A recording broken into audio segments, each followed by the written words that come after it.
మన కర్తవ్యం news channel ప్రజలారా. ఇక తెలంగాణ రాష్ట్రంలో బీఆర్ఎస్ పార్టీ అధికారంలో ఉన్నప్పుడు సిద్దిపేట జిల్లాకు ముఖ్యంగా 2000 చిల్లరకు సంబంధించిన డబుల్ బెడ్రూమ్లను శాంక్షన్ చేసింది. డబుల్ బెడ్రూమ్లకు శాంక్షన్ చేసిన తర్వాత బీఆర్ఎస్ పార్టీ నాయకులు మేము డబుల్ బెడ్రూమ్లు ఇస్తున్నామని చెప్పి గొప్పలు చెప్పుకున్నారు. కానీ బీఆర్ఎస్ పార్టీ నాయకులు ఇచ్చినటువంటి డబుల్ బెడ్రూమ్లు వాళ్ళ నాయకులకు వాళ్ళకి మతస్థు వాళ్ళకి మాత్రమే డబుల్ బెడ్రూమ్లు ఇచ్చారు. బీఆర్ఎస్ పార్టీ అధికారం కోల్పోయింది.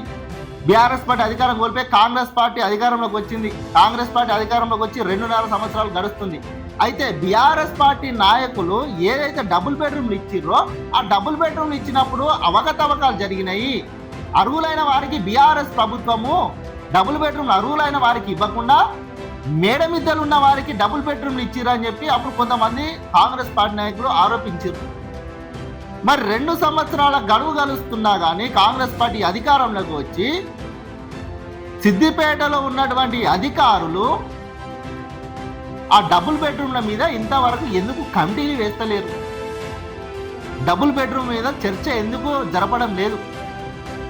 ఒక సమయంలో చర్చ కమిటీలు వేస్తున్నాము, అర్హులైన వారు ఉన్నారా, వాళ్ళకు డబుల్ బెడ్రూమ్లు ప్రొసీడింగ్లు ఎవరికి వచ్చినాయి, అర్హులకు వచ్చినాయా గుర్తిస్తాము, గుర్తించి మరి డబుల్ బెడ్రూమ్లు అమ్మకాలు కూడా జరుగుతున్నాయి మా దృష్టికి వచ్చిందని చెప్పిన అధికారులు ఈ రోజు కూడా ఇంతవరకు ఎందుకు అసలు ఆ డబుల్ బెడ్రూమ్ల మూసి తీయకుండా పక్కన పెడుతుంది?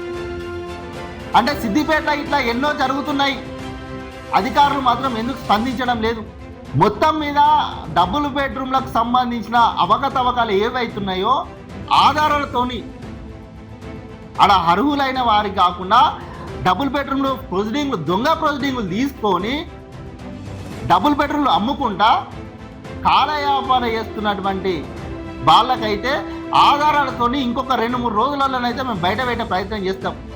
కాంగ్రెస్ పార్టీ అధికారంలోకి వచ్చిన తర్వాత డబుల్ బెడ్రూమ్లు కేసీఆర్ నగర్ అని పెట్టుకున్నటువంటి డబుల్ బెడ్రూమ్లల్లో ఒక 53 డబుల్ బెడ్రూమ్లు కట్టిన తర్వాత వీటికి ప్రభుత్వం నుంచి ఎలాంటి ప్రొసీడింగ్లు ఇవ్వకుండా కానీ ఇప్పటికి కూడా బీఆర్ఎస్ పార్టీ నాయకులు ఆ డబుల్ బెడ్రూమ్లకు ప్రొసీడింగ్లు ఇచ్చుకుంటా ఆ డబుల్ బెడ్రూమ్లు అమ్ముకుంటా కాలయాపన చేస్తున్నారు.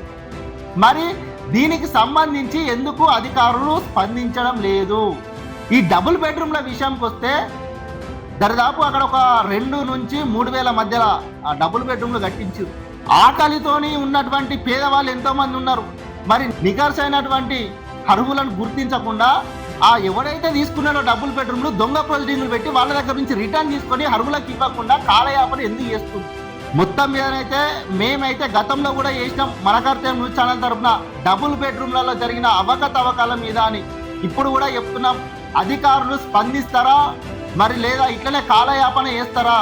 కాలయాపన చేయకుండా మొద్దు నిద్రను వీడి అధికారులు డబుల్ బెడ్రూమ్లలో జరిగినటువంటి అన్యాయాన్ని అక్రమాలు వెలికి తీసి అక్కడ ఉన్నటువంటి ఎవడెవడు ఉంటుండు, అక్కడ డబుల్ బెడ్రూమ్లు ఒరిజినల్ ప్రొసీడింగ్ ఇచ్చిన వాళ్ళు ఉంటున్నా లేదా అమ్ముకున్న వాళ్ళు కొనుగోలు చేసిన వాళ్ళు ఉంటున్నా దానిపైన విచారణ జరిపించి ఆ డబుల్ బెడ్రూమ్లో జరిగిన అన్యాయాలను గుర్తించి నికార్సైన అర్హులకు డబుల్ బెడ్రూమ్ తీసుకొని నికార్సైన అర్హులకు ఇవ్వాలని చెప్పి మేమైతే అధికారులను అయితే కోరుతున్నాం.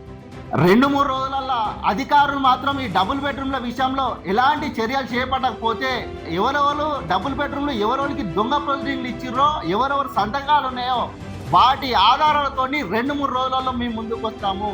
చూస్తూనే ఉండండి మన కర్తవ్యం. నేను మీ మేరుగు రాజేష్.